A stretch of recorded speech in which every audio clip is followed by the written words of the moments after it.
स्वागत है दोस्तों मेरे ब्लॉग में आपका। और आज मैं आपको ले आया हूँ अपने फार्म हाउस पे, जो कि पंचकुला में है। ये एंट्रेंस है मेरे फार्म हाउस का।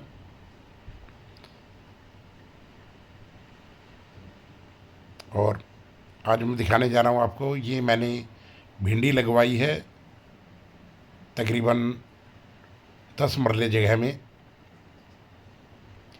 और अब इनमें फूल आने शुरू हो गए हैं। एक ये वाली लाइन लगवाई है भिंडी की, और एक ये साथ वाली। बीच में नाली छोड़ी है जिससे कि पानी दिया जा सके इसे सिंचाई के लिए। इसमें अभी पछेती भिंडी भिंडी लगवाई है, ताकि पहले वाली भिंडी ख़त्म होने पे बाद में भी हमें भिंडी मिलती रहे। ये मेरी अंगूर की बेल है, जो ख़ास आंध्र प्रदेश से मैंने 2 बेल मंगवाई थी, और अब इनमें फ्रूटिंग शुरू हो गई है।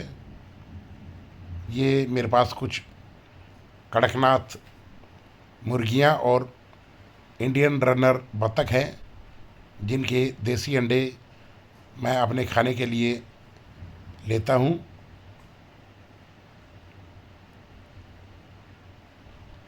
अब की बार मेरे बाग में आम के पौधों पर फ्रूटिंग बहुत है, और मेरे पास कुल मिलाकर 8-10 नस्ल के पौधे हैं। अनार के पौधों पर भी फूल आने शुरू हो गए हैं। ये मेरे गुलाब के पौधे हैं।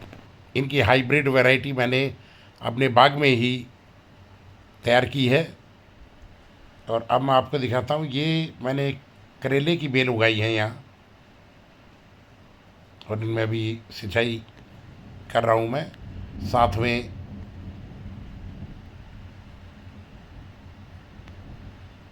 बैंगन के पौधे हैं कुछ। ये सभी अंगूर की बेल के नीचे हैं। तो इस तरह से मैं ये मल्टी फार्मिंग अपने फार्म हाउस पर कर रहा हूँ, जिसमें मैं फ्रूट, वेजिटेबल्स और डेयरी फार्मिंग भी इसलिए कि इतने बड़े लेवल पे तो नहीं कि भैंसें गायें तो मैंने नहीं रखी हैं, लेकिन मुर्गियाँ और बत्तख मेरे पास है, जिनसे मुझे अंडे मिल जाते हैं। ये देखिए, मैं मिलवाता हूँ आपको। इस मुर्गी ने अभी 3 बच्चे निकाले हैं। इससे पहले वाली मुर्गी ने 7 बच्चे निकाले थे, और अब ये अपने बच्चों को इसने बाहर ले जाकर घुमाना शुरू कर दिया है। 4-5 महीने में ये बच्चे तैयार हो जाएंगे आगे अंडे देने में के लिए। और ये मैंने जर्मन शेफर्ड रखी है। ये चीनी है, जो कि सारी रात यहाँ की देखभाल करती है, और किसी भी अनजान आदमी को अंदर नहीं आने देती। फार्म हाउस पर जर्मन शेफर्ड बहुत ज़रूरी है, क्योंकि यह बहुत समझदार डॉग होता है। अगर ये आपको एक बार देख लेता तो फिर कभी सारी ज़िंदगी नहीं भूलता है आपको। ये मैंने कुछ फ्लावर्स लगवाए हैं मकान के बिल्कुल सामने। धीरे धीरे अब मेरी फ्लावर्स के प्लांट्स भी चल रहे हैं। काफ़ी लेट मैंने ये शुरू किए थे।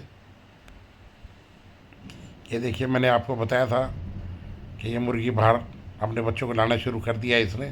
तब ये धीरे धीरे बाहर आ रही है, और अपने बच्चों को सिखाएगी कि कैसे दाना पानी ढूंढना है और खाना है। ये एक माँ की अपने बच्चों को गिफ्ट होती है। ये देखिए, ये दूसरा पौधा है मेरा आम का। ये सिंदूरी आम है। इसमें बहुत अच्छी फ्रूटिंग आ रही है।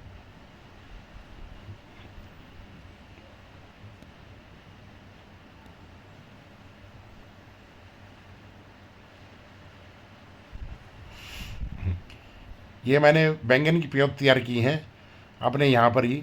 इसमें 4 टाइप के बैंगन हैं, लंबे, गोल, हरे वाले, और एक और नई वैरायटी है। ये मिर्च के पौधे हैं। यहाँ पर प्योत तैयार की थी मैंने। काफ़ी प्योत अब मैं निकाल चुका हूँ, और 3-4 किस्म की मिर्च है इसमें। इन नालियों में मैंने मिर्चें और टमाटर लगवाए हैं। ये 3 नालियाँ टमाटर की हैं, जिसमें टमाटर की प्योत तैयार घर पे ही तैयार करके मैंने इनमें रोपण कर दी है। और ये प्योत अच्छी तरह से चलनी शुरू हो गई है, प्लांट अच्छा ग्रो कर रहे हैं।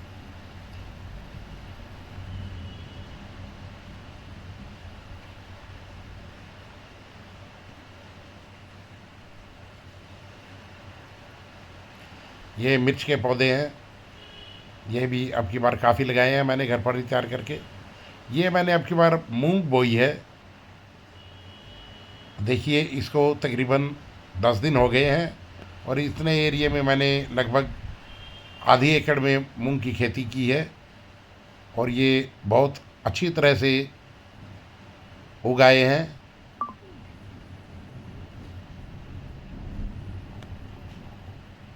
इसके लिए खेत को अच्छी तरह से तैयार करना होता है।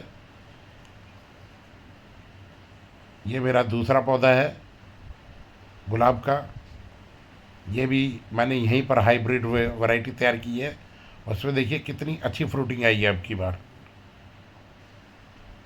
लगभग हर एक टहनी पे गुलाब के फूल हैं।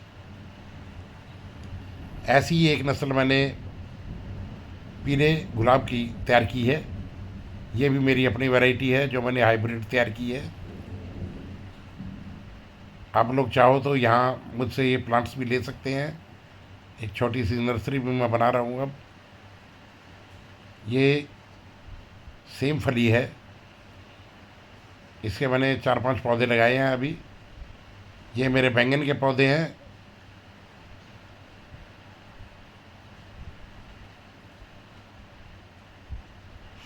जिनके साथ में मिर्चें भी हैं। अब मैं आपको एक मिर्च दिखाता हूँ। ये देखिए, ये अलग वैरायटी मैंने अब की बार लगाई है, बाहर से बीज मंगवाया था। और पूरी हथेली पर ये एक मिर्च आती है। ये मिर्च 1.25 फुट तक बढ़ जाती है। ये मैंने कुछ लहसुन लगाया है। इससे पहले देसी लहसुन लगाया था, वो मैं निकाल चुका हूँ अच्छी मात्रा में और बहुत अच्छा लहसुन वो हुआ है। और ये मोटे वाला लहसुन है, इसको तैयार होने में अभी तकरीबन 1 महीना लगेगा।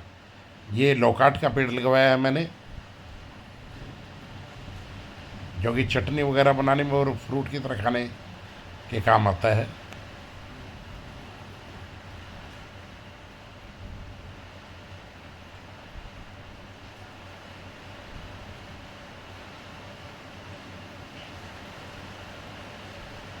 ये मेरा किन्नू का बाग है, इसमें कुछ आम के पौधे भी हैं।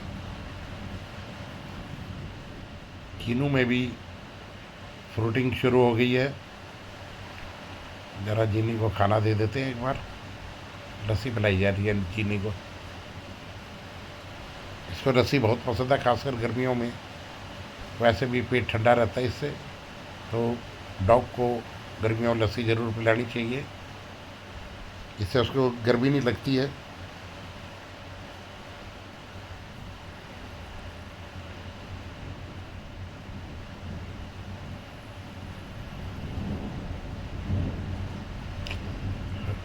यहाँ मैंने कद्दू, घिया और तोरी के पौधे लगाए हैं। इसी के बीच में एक सेब का पौधा भी है मेरे पास, जिसमें फूल आने शुरू हो गए हैं। पिछली बार इसमें 10-15 सेब लगे थे, तो अब की बार मुझे उम्मीद है कि अब की बार ज़्यादा सेब लगेंगे। ये सिर्फ एक्सपेरिमेंट के तौर पर मैंने एक पौधा लगवाया था। और अब ये है वो जगह जहाँ मैंने तोरी, घिया और कद्दू लगाया है। ये मैंने कुछ गाजर के बीज के लिए पौधे छोड़े थे और गाजर का बीज लगभग तैयार होने को है। यहाँ मैं कचरी उगाऊंगा, जो कि हमारे हरियाणा में बहुत शौक़ से कचरी की चटनी खाई जाती है। ये जगह मैंने तैयार करा ली है और बीज बहुत ये हैं इसमें। इसमें आपको मिट्टी से हल्के ढकने होते हैं बीज, बहुत ज़्यादा गहराई पर नहीं लगाने होते। और ये देखिए, ये पैरेगस एक्यूट क्रैमर नाम का कीड़ा है, और ये दिखने में जितना खतरनाक है उतना खतरनाक वास्तव में ये पौधों के लिए होता नहीं है। जिसको हरियाणा में पट बीजड़ा कहते हैं, छोटा कीट जो उड़ता है, ये वो चीज़ है। थोड़े दिन में इसके पंख उगाएंगे, और ये इतना सुस्त लगता है देखने में, लेकिन वास्तव में ये सुस्त है नहीं। इसको जैसे ही हम पलटते हैं एकदम से ये सीधा हो जाता है। तो ये आज हमारे आम के पौधे के नीचे से सफाई हो रही थी तो उसमें से निकला है। देखने में बहुत भयानक लगता है। अच्छा, बड़ा कीट है, लेकिन ये वास्तव में इतना खतरनाक है नहीं। तो ये आज की हमारी खोज है। ये वास्तव में मैक्सिको और अमेरिका में पाया जाता था, लेकिन मध्य एशिया से होता हुआ, देखिए देखिए ये कैसे एकदम से पलट जाता है। देखिए ये, देखिए इसकी चुस्ती देखिए। हाँ, मैं बता रहा था आपको, ये मध्य एशिया से होता हुआ ये भारत पहुंच गया था, और भारत में कुछ स्थानों पर ये पाया जाता है। इसी के साथ मैं अपना आज का ब्लॉग बंद करता हूँ, और आगे मेरे बाग में और भी पौधे हैं जो मैं आपको अपने अगले ब्लॉग में दिखाऊंगा। देखिए इस कीड़े की चाल देखिए आप, और नमस्कार।